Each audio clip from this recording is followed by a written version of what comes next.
Ayong buntag sa tong tanan guys, nagbutang na tagkuran diri guys.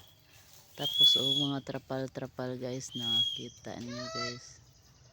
Nagbutang na tag trapal, so naghawa na tang tuwa dito banda.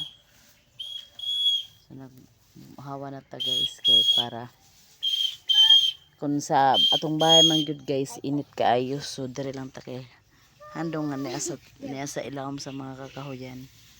So munang na busy kay sa guys niya kita guys na kamtiyan guys,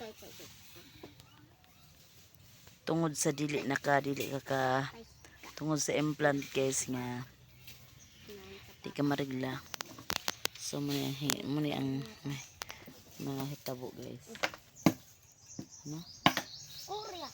Bilbilan lang ka ito guys, 1 layer 2 layer,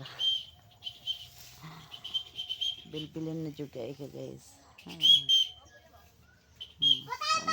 Regla guys, samo na siya guys. So hapit na di ang pista karon guys, ug maanti na jud, busy na jud kay ta guys, kay magpa bunyag mi guys sa kambal. Atong baboy dito nga kuha na to tong ihawon guys, kay lako na guys tubong guys. Marang tanig lagas guys, oh kitang naong na i-ara apply. Lagas na.